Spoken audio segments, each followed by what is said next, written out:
Hello, my name is Vivian with BP3 Arinda, and I'm going to share a message from the Shine book, a Pleiadian message to awaken your true purpose and power. And it's channeled by Elsabe Smit. And today's message is number 48, and it's called Justice. We want to talk to you about justice. When is justice achieved? When an ancient debt is paid. Yes, you do know it as karma, and it has nothing to do with the judicial system that creates an illusion of its own. This ancient debt is not paid as an eye for an eye. It is woven into the contracts that you enter into before you enter your physical body. And no, justice does not mean bad karma. Justice means that you finally get into a position where there is no escape and no choice, and you have to act if you want to go on living. No, we do not mean you always have to deal with life-threatening situation. We are talking about making decisions that help you destroy boundaries which stunt your growth on your eternal path. This justice can take many forms and never has anything to do with the judicial illusion, but it always has to do with a life crisis. Think about where justice has been served to you because you had the courage of your heart and acted. That is karma. We will explain more of this at a later time. Blessings to you. I just think, if everybody would realize that everything that happens to us in this life is planned out. It's all planned out. It's already all ready for us. And it's just a matter of how we deal with it in the situations, and either we grow from them or it becomes a boundary and it stunts us.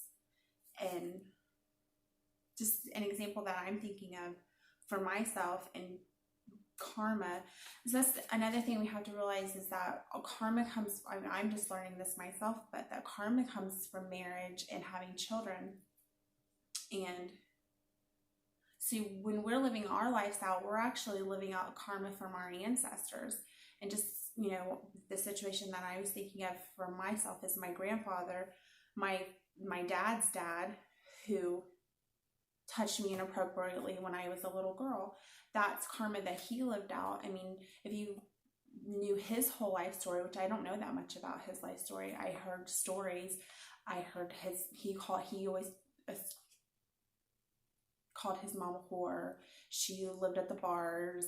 She always had a different man in the house, stuff like that. I know one thing that was really sad that he would say, that he told me, was when it was wintertime, there'd be snow on the ground, and he would have to wrap his feet in newspaper and walk with, that would be his shoes, in snow, because his mom would spend the money, out drinking or whatever. And but I'm just saying that, that's, he was raised in that kind of environment, and that he had that karma that he had to live through and learn from. And he obviously took it as destructive and held it in, and he didn't try to learn or understand or forgive or grow from it. And so therefore it stunted him in his path, his life. And then here comes me as a 9-year-old little girl who his karma affected my life, but I could either take that karma and let it destroy me, which I had. I suppressed that in for a really long time. The first person I told was my husband. Now, we weren't married at the time, but I was pregnant with my oldest daughter, and we were watching the movie Misery, and the stuff that went on with the dad and the little girl in that movie or whatever. And it just brought it all back to me. I remember I was crying, and I told Josh about it, and we didn't have a telephone in our house at that time. I drove up to the payphone, and I remember calling and telling my mom. That was the first I ever told my mom. And it was like I had really made myself forget about it for all those years. And I remember I was so mad, and I told my mom, I was like, I want to call him and yell at him and ask him, why would you do that to me? And she said, no, there's no point. He would just lie and make you feel even worse or whatever. And so I never confronted him about it. And I don't know why I said all of that, but I'm just saying, I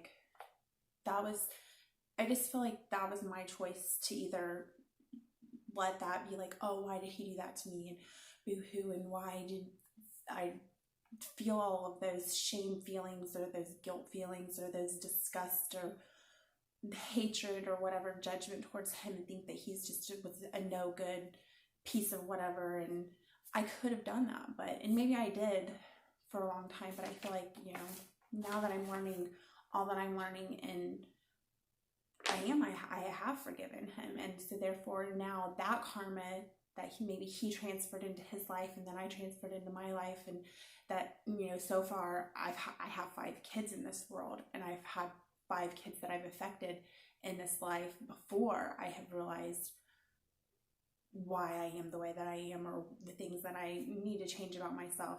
So I know that my karma is going to affect my children already. The only thing I can do is hope to teach them, like lead by example now, so that they can try to heal their inner wounds or their frustrations or their things that stunt their growth.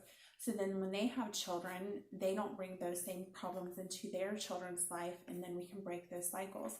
And I know that that is something that is important to me. Well, thanks for listening to the message, and I'll talk to you next time. Bye.